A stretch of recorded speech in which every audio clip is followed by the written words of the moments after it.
Hello everyone, welcome to my YouTube channel. So guys, इस video में हम लोग सीखेंगे HCF, जिसे हिंदी में कहते हैं मासा। ठीक है, ये बहुत ही इम्पोर्टेंट टॉपिक है।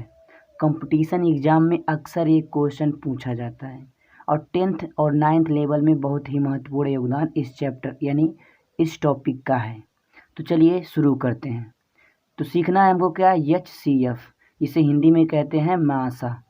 ठीक है, मासा का फुल फॉर्म होता है मैं फॉर महत्तम और से फॉर समवर्तक। ठीक है, इसको इंग्लिश में देखिए क्या कहते हैं। इंग्लिश में कहते हैं HCF, जहाँ पे S for highest, C for common, F for factor यानी हाईएस्ट कॉमन फैक्टर HCF का फुल फॉर्म होता है। जिस प्रकार LCM को दो तरीक़ों से किया जाता है यानी दो विधि से किया जाता है, सेम उसी प्रकार HCF को भी दो तरीक़ों से किया जाता है। पहला है गुणनखंड विधि से और दूसरा है भाग विधि से। तो देखिए यहाँ पर हमारे पास एक क्वेश्चन है जिसको हम बारी बारी से इस क्वेश्चन को जो है एक बार गुणनखंड विधि से हल करेंगे और इसी क्वेश्चन को जो है एक बार भाग विधि से हल करेंगे। तो चलिए शुरू करते हैं। तो क्वेश्चन को सबसे पहले एक बार रीड करते हैं। ठीक है, तो यहाँ पे लिखा है क्वेश्चन में क्या है कि 30 और 75 का मासा यानी HCF ज्ञात कीजिए। तो सबसे पहले हम लोग करेंगे गुणनखंड विधि से। ठीक है, तो चलिए यहाँ पे शुरू करते हैं लिखना। यहाँ पे लिखते हैं गुणनखंड विधि से मासा, गुणनखंड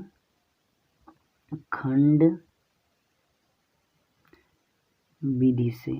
ठीक है, विधि से देखिए, जब भी हमको गुणनखंड विधि से हल करना हो तो सबसे पहले आपको क्वेश्चन को लिख लेना है। यानी 30 और 75 का गुणनखंड से निकालना है तो सबसे पहले यहाँ पे आप 30 लिखिए। ठीक है, 30 लिख दिए हम। उसके बाद से इसका जो है हमको करना पड़ेगा गुणनखंड। ठीक है, जैसे 30 का है तो यहाँ पे 30 का गुणनखंड करते हैं। जैसे 30 पहले ही मैं बता चुका हूँ, काटने वाली संख्या कुछ स्पेशल होती है। ठीक है, 30 को काटिए। ये 30 किससे कटेगा? जी हाँ, 2 से कटेगा। यानी यहाँ पे कितना हो जाएगा? 15। फिर ये 15 किससे कटेगा? 3 से। यानी यहाँ पे कितना हो जाएगा? 5। ठीक है, ये 5 केवल और केवल किससे कटेगा?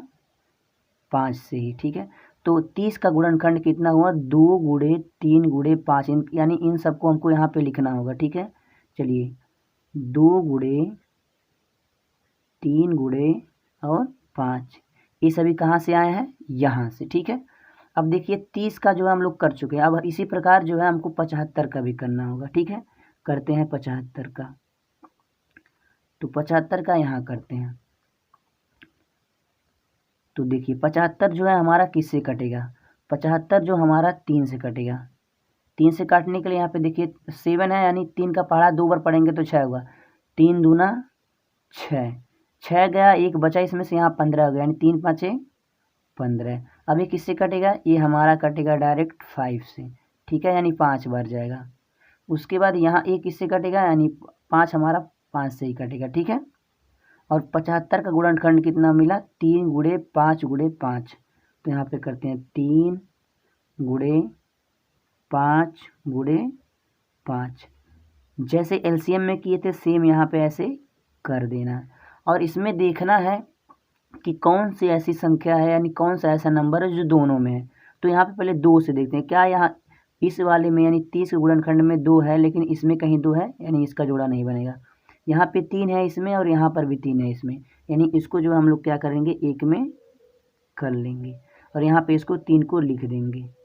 उसके बाद यहाँ पे मल्टीप्लाई यानी गुणा का साइन लगाते हैं। फिर यहाँ पे देखिए 5 है, क्या इसमें 5 है? जी हाँ, यहाँ पर 5 है, यानी ये दोनों जो है एक में हो जाएंगे।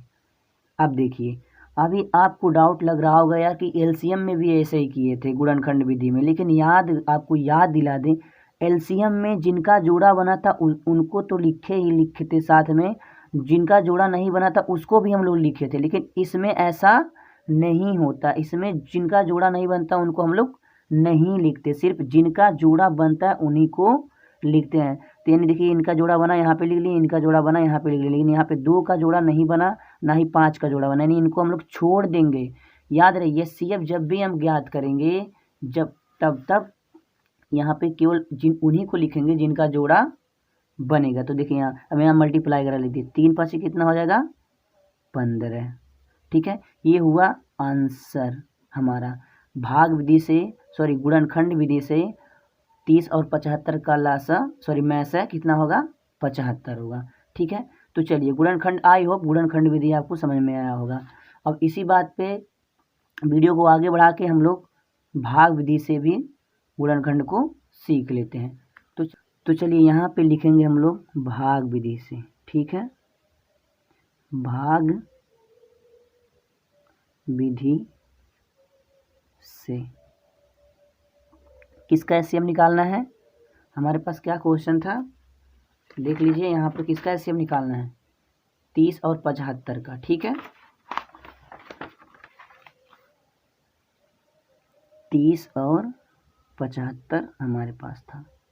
तो भाग विधि में देखिए कैसे करते हैं हम लोग।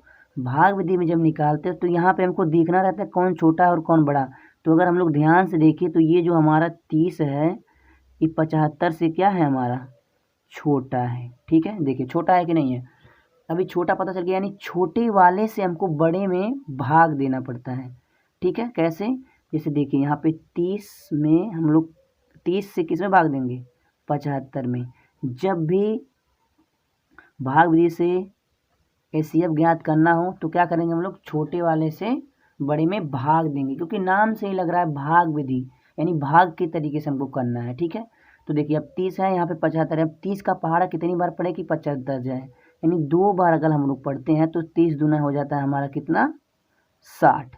अब देखिए यहाँ पे हम लोग भाग की तरह सेम टू सेम करेंगे, घटाएंगे, 5 में से 0 गया कितना बचेगा 5, और यहाँ पे 7 में से 6 गया कितना बचेगा 1। अब देखिए भाग विधि से एचसीएफ निकालते समय क्या करना है हमको। अब देखिए नहीं है कुछ उतारने के लिए नहीं है, ऐसे कंडीशन में हम लोग क्या करते हैं यहाँ पे ऐसे बना देते हैं। ठीक है, इसी को आप ध्यान से देखिएगा, कब जब कोई उतरने के लिए ना हो। अब देखिए सब समाप्त हो चुका है तो यहीं पे हम लोग ऐसे कर देंगे और यहाँ पे भाग बना देंगे, और इस 30 को जो है उठा के हम लोग यहाँ पे लिख देंगे, कहाँ पे यहाँ पे, और देखिए 30, और अब ये जो है ऐसे यहाँ पे कर देंगे। अब देखिए अगर हम लोग इसको ढक लेते हैं तो हमारे पास एक नया भाग जो है तैयार हुआ है। ठीक है, तो यानी भाग के ही तरीके से करना है, यानी यहाँ पे 15 यहाँ पे 30 है, कितनी बार में हम लोग इसका पहाड़ा पढ़ें कि 30 आ जाए, यानी 15 का पहाड़ा यदि हम लोग 2 बार पढ़ते हैं तो हमारा कितना आ जाता है 30।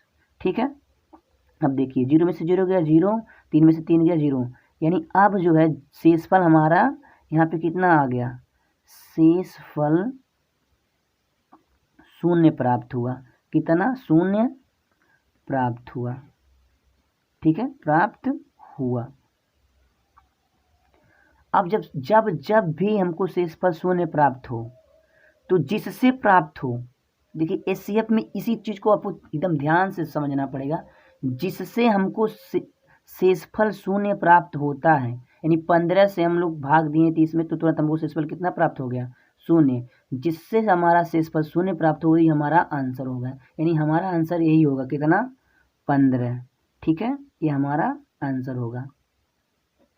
तो देखिए चाहे हमारा भाग विधि हो, आंसर जितना भाग विधि से आता है उतना ही आंसर हमारा गुणनखंड विधि से आता है। देखिए यहाँ पे 15, यानी कहने का मतलब हमारा यह, चाहे आप गुणनखंड विधि से करिए एचसीएफ चाहे भाग विधि से करिए एचसीएफ, आंसर दोनों टाइम में सेम आएगा। ठीक है, आई होप आपको ये मेरा वीडियो पसंद आया हो। अगर आपको हमारा वीडियो पसंद आया हो तो लाइक कर लीजिए, सब्सक्राइब कर लीजिए, क्योंकि इसी तरीके का वीडियो जो है मैं लाता रहता हूँ।